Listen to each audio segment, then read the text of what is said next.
ございました。またよろしくお願いします。します。はい。よいしょ。おはようございます。清田です。本日は5月の4日土曜日。今日はついに千龍寺目指して歩いていきます。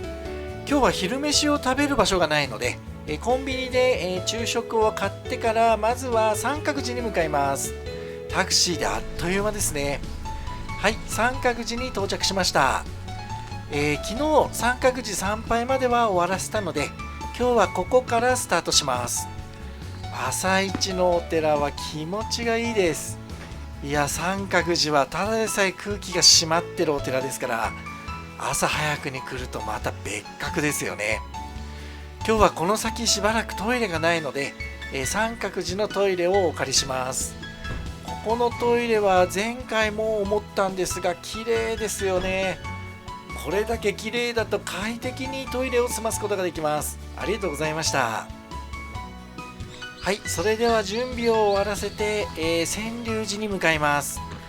千龍寺に向かう、遍路道は本堂の奥にあるので、こっちから歩いていきます。この苔が蒸してる感じが神秘的です。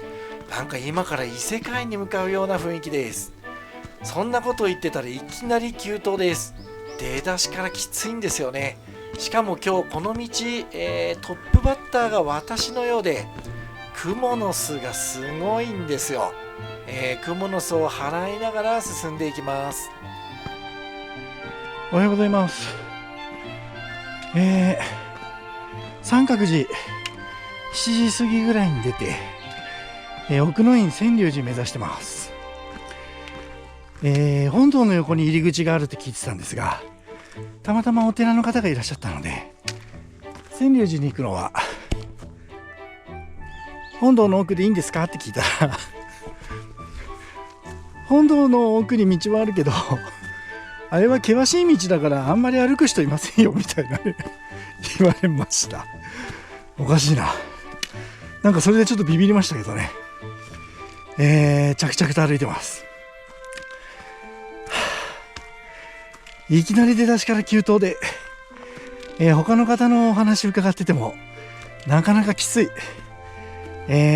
だというふうな話たくさんありますけど、まあ言うても辺路転がしに比べればね、マシでしょうから、急がないでゆっくりと行ってみようと思います。千龍寺に至る遍路道と、それからの、堀切峠への道、これがなかなかハードだということで、今日は22、3キロしか歩かない行程組なんですよ。なのでちょっとゆっくり歩いても大丈夫なようにしてます。奥の院千龍寺へ書いてありますね。どんどん進んでいきましょまだ5月の初旬だし、先週までまあまあ寒かったんで、虫そんなにいないだろうと思ってね、鬼山くんも虫の防虫ネットとか持ってこなかったんですよ今回。そしたら結構いるんですよね、いるの虫がまあまあもう夏に近いぐらい虫が出てきてます。石が積んであります。ケルンって言うんでしたっけ。これすごい。上には五重の塔が乗ってます。あと何かキャラクターとかもいますね。登山道には枯れ葉が積もっててふわふわしてるんですよ。すごく歩きやすいです。何か見えてきました。誰かのインスタにも出てましたね。休憩所のようです。手作り休憩所というか、確かに雨とか降ってると休むところがないからね、本当にこういうのがあると助かります。この下で座って休憩が取れるようです。今12度。思ったよりも気温低いですね。もっと高いような印象でしたけど。横の沢から流れてる水を引いてるんでしょうか。これは落ち神って読むんでしょうか。地名ですかね。沢の水が気持ちよさそうです。ちょっと触れてみましょうか。冷た。残り43丁のちょい石が出てきました。あと4キロぐらいでしょうか。この登山道というか遍路道、まあまあきつい急登もあるんですが、こう比較的平らな道も案外あるんですよ。だから思ったよりも歩きやすいですね。比較的ペースが、ペースがつってもペース遅いんですけど、どっちかというと急登でペースを落とすよりクモの巣と虫たちペースが上がらない感じありますけどね。今度は休憩できそうな木が出てきました。なんか書いてあるな。ヒノキ平って書いてあります。これも地名なんでしょうか。ここは休憩しないでそのまま行っちゃいます。続いて草刈りの接待が出てきました。ただ鎌がないんで切れないですね。まだ時期じゃないからでしょうか。今さっきちょっと休憩してる最中に地元の方がワンちゃん連れて散歩がてらトレーニングで歩いているということで登ってきました。ちょっとお話ししてたんですけど、この間上高地行かれたっていうんでね、てっきり私観光で上高地行かれたのかと思ったんですよ。で、私2021年ぐらいまで毎年上高地の奥にある唐沢カール、あそこ登山行っててですね、唐沢カールの話したら、なんと唐沢カールに行ってきたんだということでですね、四国の山奥で同じ唐沢の話をする人と出会うなんてね、驚きでした。しかも旅行で一泊して次の日唐沢カール行ってピストンで戻ってきてそのまま下山してるみたいなんですよね。すごい。もう私なんか全然足元にも及ばないですね。いやー、いい話を聞かせていただきました。そうですか。なんか下りも結構きついってね。そうですか。わかりました。ありがとうございます。さっきお会いした人が地蔵峠の頂上まで行って戻ってきたみたいですれ違いました。いや、もう行ってきたんだね。すごい。しばらく歩いて私もやっと地蔵峠に到着です。ここがちょうど中間地点あたりみたいですね。この石碑には津屋っていう文字が読めます。この辺に津屋堂でもあったんでしょうか。地蔵峠の頂上を越えてからはしばらくなだらかな下りを降りていきます。少し開けたところに出てきました。ここには馬場の桜っていう、県内でも最大級の江戸彼岸桜があるんだそうです。これですね。大きい。樹齢は200年以上。高さ20メートル。根回りは5メートルもあるんだそうです。すごいですね。で、遍路道はこの横通るんですが、こっちが一見遍路道に見えるんですけど、実は違うんですよ。こっち。この森の中に入っていくような道が遍路道です。しばらく行くとお墓が出てきます。実はこの辺で一回すっ転んでね、お墓のとこで休憩してたんですけど、この辺りからちょっと歩きづらい道になってきます。枯葉とか浮石が増えてきて、とにかく滑るんですよね。しかも最初は比較的なだらかだった下りがだんだんと急勾配になってきて、雰囲気としては鴻峰寺のところ真っ立てのような感じでしょうか。なかなかきつい下りを降りていきます。三角寺をスタートした時に見たようなこの苔が蒸したような道になってきました。ここがもしかしたら異世界の出口なんですかね。いや、ここだけ急にこんな感じになるのがとても不思議です。奥の院あと8丁です。だいぶ近づいてきました。これは不動堂ですね。こんなところにひっそりと佇んでます。不動堂を越えたあたりからさらに緊張感が高まるような道を降りていきます。整備されているので歩きづらいことはないんですけどね。はい、分岐です。この先の遍路道、崩落している場所があるようです。通れないことはないけど、できれば清滝ルートを歩いた方がいいよという標識が出てたので、それに従って清滝ルートの方で、川柳寺に向かいます。あそこは崩落してると言われてるまっすぐの道の方を行く人が多いみたいなんですが、今回私せっかくなんでね、こっちの方から攻めてみようと思います。向こうの方に滝が見えてきました。あれが噂の清滝でしょうか。思ったよりも立派そうな滝です。近づいてきたんですけど、この橋がこれやばいですよね。完全に朽ちてます。でもここまで来て行かないっていうわけでもいかないので、慎重に渡ろうと思うんですけど、橋がしなるんですよね。ほんと怖いんですよ。で、なんか折れちゃうんじゃないかと思って。怖いなこれ。揺れてるよ。なんとか今回渡れましたけど、帰り通れるんですかねこれ。この先もっと滝に近づけるようなんですが、その山の斜面を登っていかないといけないみたいで、何回かトライしたんですけど、もうとてもじゃないけど滑っちゃって登れなかったんで、ここがね限界でした。しかしこの滝すごくないですか。いや素晴らしいですよね。まさに山奥にある秘境の滝っていうような雰囲気です。これは皆様もぜひ見た方がいいと思うんですが、この橋ですよね、ネックは。いやなんとか戻ってこれましたけど、本当に変な汗かいちゃいました。で、この川の左側を下っていくのかと思ったら、遍路道はそっちじゃなくて、この川を越えて川沿い右に行く道、これが遍路道のようです。道は整備自体はされてるんですが、倒木とかが多くてちょっとまたぐのが大変なものとかもあります。慎重にゆっくりと滑らないように歩いていくことが必要です。三角寺奥の院川柳寺の奥にある清滝、行ってきました。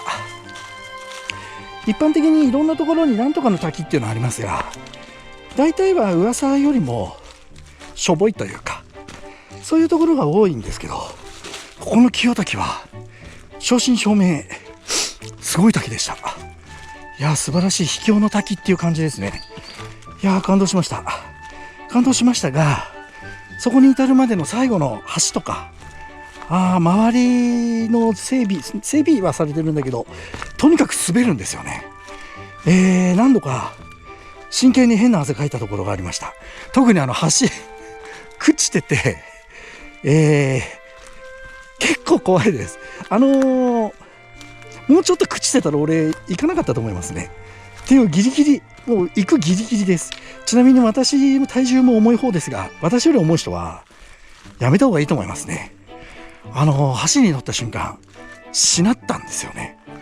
あれそのうち折れると思いますっていうぐらい朽ちてる感じ。いやーびっくりしましたが、すごいいいものを見させていただきました。ありがとうございます。眼下に川柳寺が見えてきました。やっとこの山道も終わりでしょうか。清滝からここに来るまでにも途中でまた転んじゃってねもうとにかく滑りやすいんで歩くのが大変でした。おかげで足腰が痛いです。はい、弥勒堂です。ここまで来れば川柳寺はあとちょっとです。階段を降りていきます。下に降りると仙人堂があります。どちらもいいお堂ですよね。いやー大変でした。やっと到着です。疲れた。別格13番川柳寺です。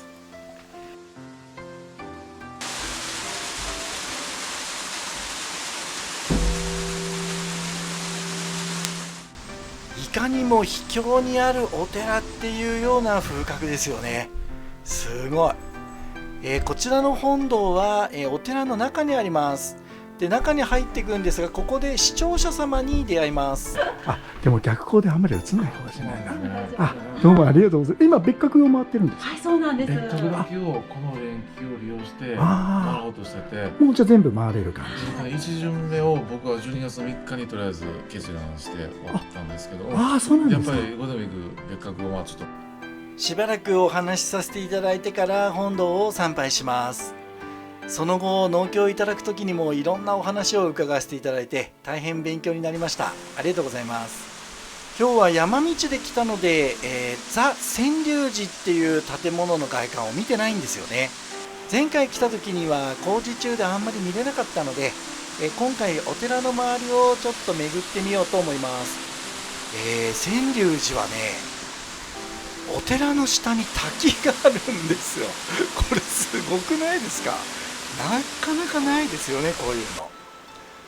で、どこから撮れば川柳寺がすごくいいお寺なんだっていうのが伝わるのか、いろいろ考えてうろついたんですが、結局なかなかいい角度が見つからなくて、とにかくぐるぐる回ってみます。もうこの杉の木1本にしてももう太さが桁違いですよね。建物は、立派な舞台作りで、しかも巨大なんですよ。で、以前まで工事してたところが工事終わってこんな雰囲気、なんかここだけちょっと違う雰囲気になってますけどね。崖の上全体にお寺があります。ちょっと木が邪魔でよくわかんないんですかね。とにかくすごいお寺なんですよ。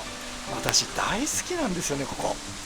皆様もチャンスがあればぜひ足を運んでみてください。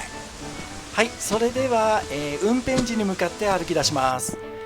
途中までは内戻しのような感じになるんですが、さっきの清滝ルートはもう歩きたくないんで、崩落があると言われている方を歩いてます。この辺りがそうみたいなんですけど、気をつけて歩けば特にそんな危険に感じるような道ではありませんでした。ただ慎重にはね歩かないといけないですけど。で、さっきの分岐のところまで戻ってきました。いやー、ここまでがねまた急激に高度を上げていく、本当のザ・急登っていう感じのところだったんで、もうヘロヘロです。川柳寺参拝終わりました。川柳寺やっぱいいお寺ですよね。苦労してきた甲斐がありました。ただ今日歩いてきた遍路道は川柳寺さんも三角寺さんもおすすめしてない遍路道らしいんですよね。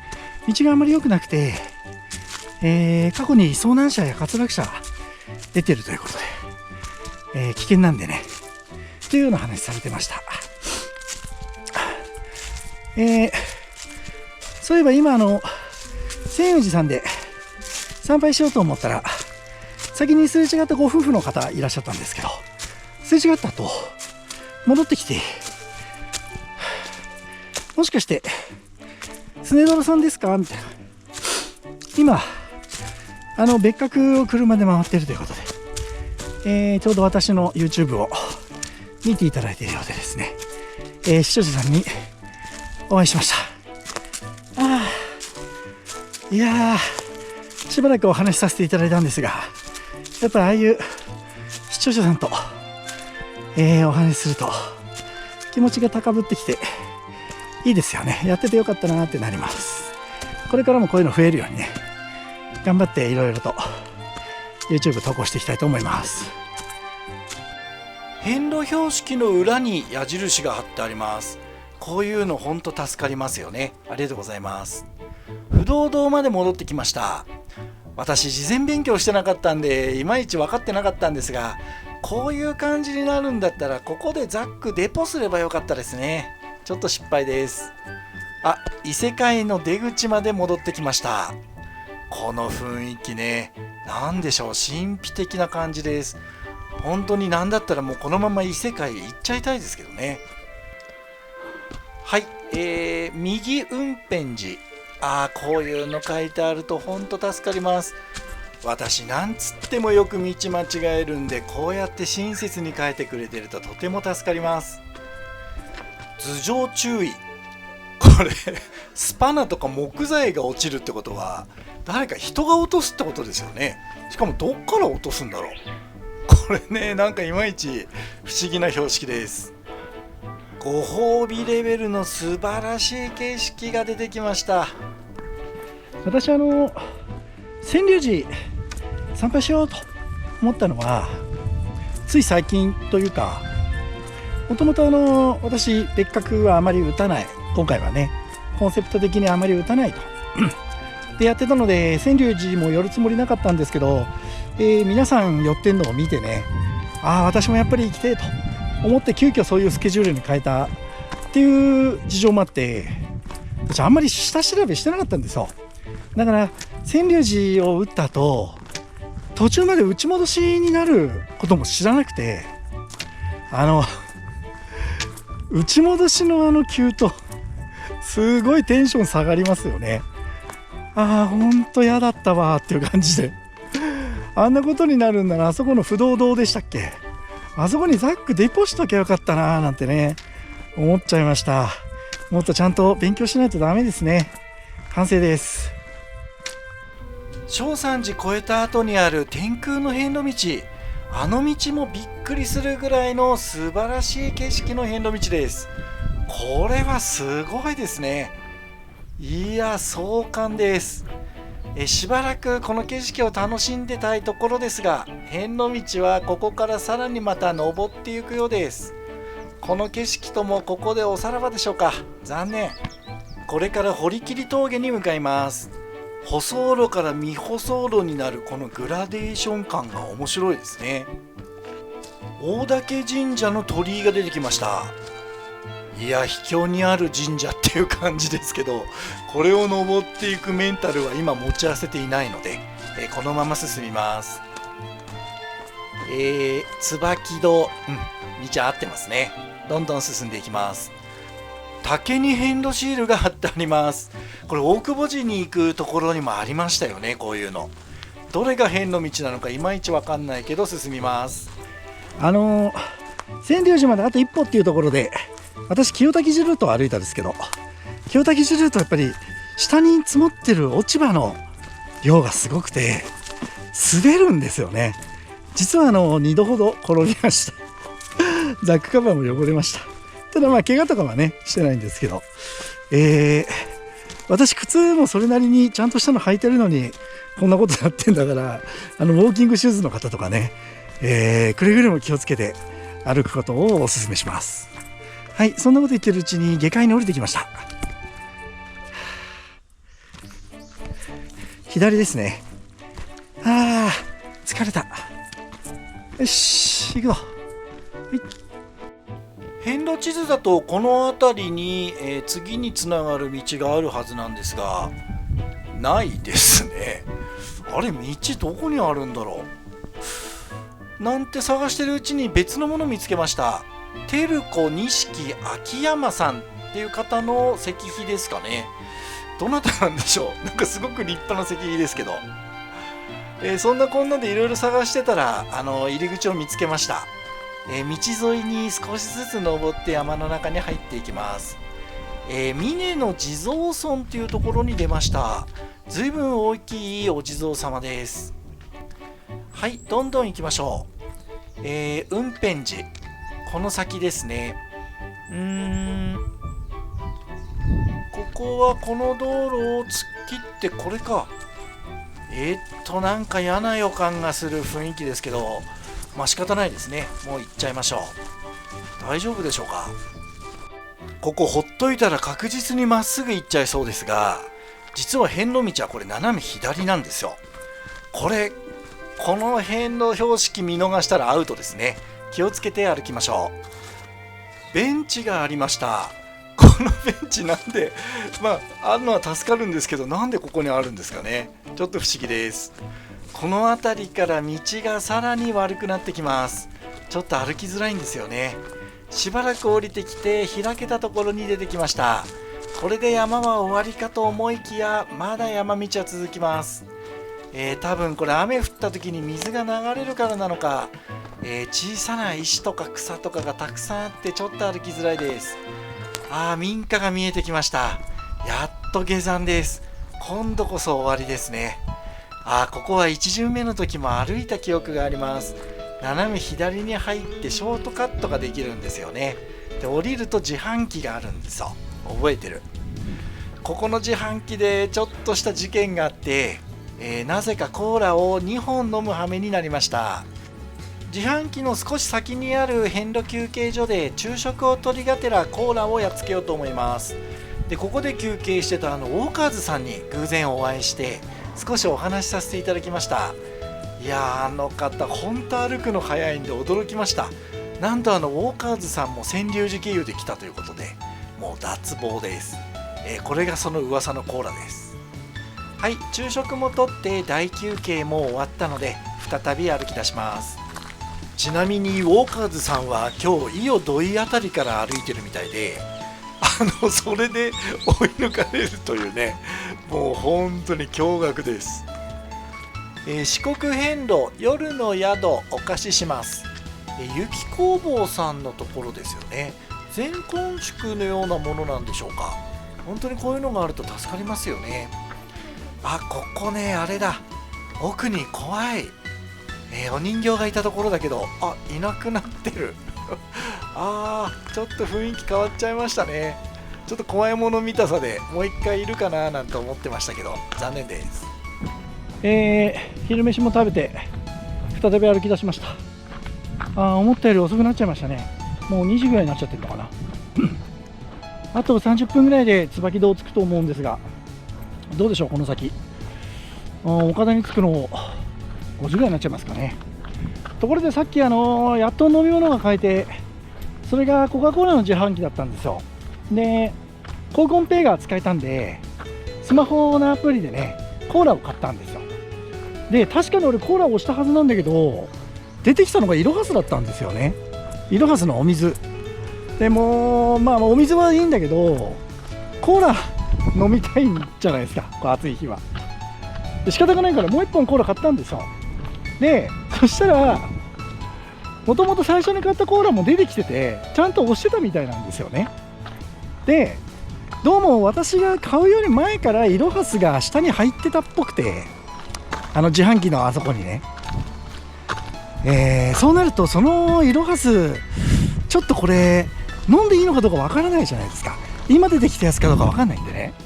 なのでちょっとそれはね捨てました、怖くて。でコーラ2本を飲むことになるというねもう変なことになっちゃいましたけど、仕方ないですよね、買っちゃったんでね。もう 1.2 ぐらいは飲んじゃったんでなんか飲みきれちゃいそうですけどね。コーラ三昧になりました。コーラをガブガブ飲みながら歩いてたらあっという間に到着です。別格霊場14番椿堂です。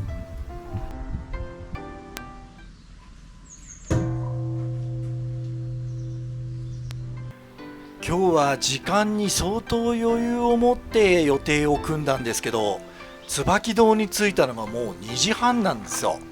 このままだと岡田は5時過ぎちゃいますよね。やばいです。それでは本堂と大師堂を参拝します。映像を取り損ねちゃったみたいで、1巡目のを使用してます。お触り大師様です。前回に引き続き膝をさすっておきましょう。はい、参拝が終わったので運転寺に向かいます。今日は境目トンネルを通らないで境目峠で行こうと思ってるので、その分の時間も見ておかないといけないんですよね。なんでちょっと急ぎます。この椅子って確か東照さんが休憩した椅子じゃなかったでしたっけ。なんとなくそんなような見覚えがあります。鯉のぼりがぶら下がってます。風流ですね。ここは遍路小屋第37号親近庵鳳凰ですね。前回も入りました。なんでこれ少し高台になってるのかが今でも謎ですけどね。見晴らしが良くていい休憩所です。少し休憩させてもらったら、馬力をかけて歩いていきます。この辺りで止まらずそのまま運転寺目指す場合はここの左のルートを行くことも可能らしいんですが、そんなこと私にはできないのでまっすぐ進みます。でここまっすぐ行くと境目トンネルなんですが、今日はトンネルを通らず境目峠の方で先に進むことにします。先日じじいさんからのミッションで境目峠の草の生え具合を見てきてくれというようなお話があったんでですね、今日は道の状況を確認しがてら、初めての道ですが境目峠を歩いてみようと思います。草は全然大丈夫そうですね。ただいま境目トンネルというか境目峠かに来てます。民宿岡田まであと 3,4 キロのとこですかね。じじいさんから境目峠の状況を見てきてくれという指令があったので、登ってます。ただいま4時6分。こんな感じだと私の足だと5時にはちょっとつかないかな、宿にね。でも5時半にはなんないかな。案外きつい峠なんでびっくりしてます。ちょっと様子見てまた報告します。時間も時間なので、もしそういうミッションがなければ私今回も多分トンネル経由で行っちゃってたと思うんですが、結果としては境目峠歩いてよかったです。峠自体もいいし、峠が終わってからの感じもいいんですよね。こっちの道はおすすめです。民宿岡田さんの標識があちこちに出てきます。境目峠越えました。未舗装路区間はもう終わりかな。峠は綺麗でしたね。誰かがきっと整備してくれてるんだと思います。維持管理してくれてる方ありがとうございます。じじいさんからも見てくるように言われたんで見てみたんですけど、大丈夫でした。ただこれから草たくさん生えてくると思うので、油断できませんけどね。とりあえずは安心ということでした。何か出てきました。ここから徳島県三好郡。これ朽ちてますけど国道の標識があります。国道192号なんですね。昔はトンネルができる前はこっちがメインの通りだったんでしょうか。で、こっちはどうなんでしょう。こっちから見ると向こうが愛媛県ですね。ここが県境のようです。いやー、もうかなり風化しちゃってますけど、ここが昔の人みんな通るとこだったんですね。ここは右ですね。右、民宿岡田って書いてあります。左に行くとこの辺で止まらないで行くって言ってたルートに多分合流するんだと思います。あと2キロぐらい歩いたら民宿岡田に到着です。今日は、延べ22キロぐらいかな歩いたの。それを10時間半ぐらいかけて歩いてます。いやー、過去最高に遅いですね。原因は分かってるんですよ。川柳寺のところの遍路道がとんでもなかったっていうのが1個と、それから川柳寺で視聴者さんとかお会いしていろんな話したり、ご住職さんともお話ししてね、すごい面白い話聞かせていただきました。川柳寺に1時間から1時間半ぐらいいたんじゃないかな。ずいぶん長いしちゃいましたね。でも今回楽しかったです。川柳寺行ってよかったよね。景色もいいし、お寺も素晴らしかったし、工事も終わってね、きれいになったっていうのかな。でもザ・川柳寺っていう感じの、お寺を見ることができました。次もこの辺通るときは川柳寺行きたいですけどね、ちょっと塀の道がハードモードすぎるかな。あと清滝ルートは通んない方がいいかもしれません。ただ清滝素晴らしいからね、あれ見てもらいたいっていうのはありますけど、悩むところです。ただいま4時35分ぐらい。何時に着くかな。5時15分、5時20分ぐらいかしら。そんな遅くならないかな。最後まで頑張って歩いています。境目トンネル歩いた方が楽に決まってるんですが、ただこっち歩けてよかったですね。気持ちのいい道でした。下界に国道が見えてきました。向こうの方が境目トンネルですね。で、あっちからこう歩いてきて、そこの大ボケ小ボケの距離標識を見ることになります。1巡目の時はこの辺雨降ってて、方法の手で歩いたことが思い出されます。民宿岡田さんはここ斜め左に行くんですが、目の前の自販機に寄ってから宿に向かうことにします。はい、ただいま5時6分思ったより早く着きましたね。あとちょっとで岡田さんです。2年半ぶり2回目。お父さん元気ですかね。たまにね調子が悪くて休んでるなんていう時もあるなんて聞きますけど、今日ねお話できたらいいですね。楽しみです。はい、みんこいくん、みんこいちゃんかな。みんこい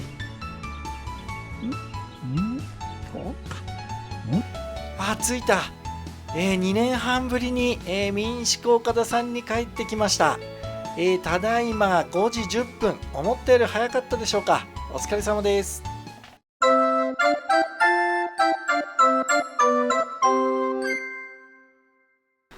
民宿岡田さんはここに、洗濯機があります。2機ありますね。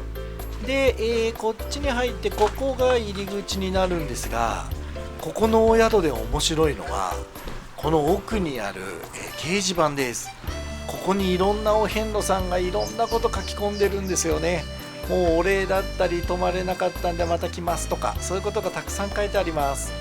ちなみに乾燥機は有料ですがあるので、乾燥させたい時はこれを使うようにしましょう。それでは中に入ってみます。もうとにかくありとあらゆるものがお遍路関連のものです。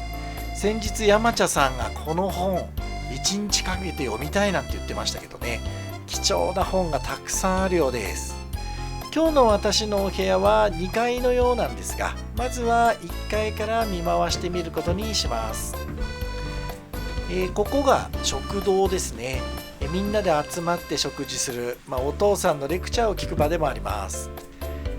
洗面台です。最初岡田さんに、1巡目の時泊まった時にはちょっと古くてね驚いた感じありましたが、ここの宿の評価っていうのはそういうことじゃないんですよね。このお風呂も最初見た時ちょっとコンパクトだなと思いましたけど、今見るともう懐かしくて、岡田さんに帰ってきたっていう感じがします。はい、2階に上がります。実は私前回1階のお部屋だったので2階に上がるのは初めてです。お部屋は結構たくさんあるようですが、今は全部の部屋は開放してないんじゃないかな。多分3組か4組しか、予約取ってないんだと思います。お父さんも高齢ですしね、しょうがないです。トイレは綺麗ですね。もちろんウォシュレットです。お部屋は6畳の和室です。至って普通の遍路宿っていう感じのお部屋ですね。当然エアコンはあるんですが、この辺はまだまだ夜冷えるのでまだエアコンは使えないようです。すぐ横には川が流れててすごく綺麗です。ホタルとかも出そうな雰囲気ですね。夕食です。心のこもった美味しい料理がたくさんあります。どれもこれも美味しいんですが、岡田さんの夕食っていうのは何といってもこれです。2本線は車道、はい、1本線は遍路道。はい。きついのはこの間駅。ここから1キロ。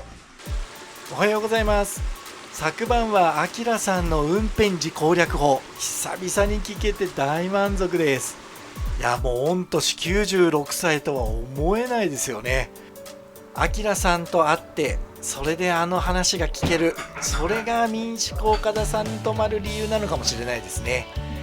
その証拠に無数の写真が壁いっぱいに貼ってあります。もうみんな本当に喜んでるみたいですね。質素ですが美味しくて心のこもった朝食をいただきます。そして、お接待で今日のお昼ご飯になるおにぎりも頂戴します。どうもありがとうございました。いつまでも見送ってくれるお父さんに心打たれながら、今から運転時を目指します。今回も最後までご覧いただいてありがとうございました。次回は運転時から本山寺まで歩きます。ぜひご覧ください。チャンネル登録、高評価、コメントぜひお願いします。それではまた。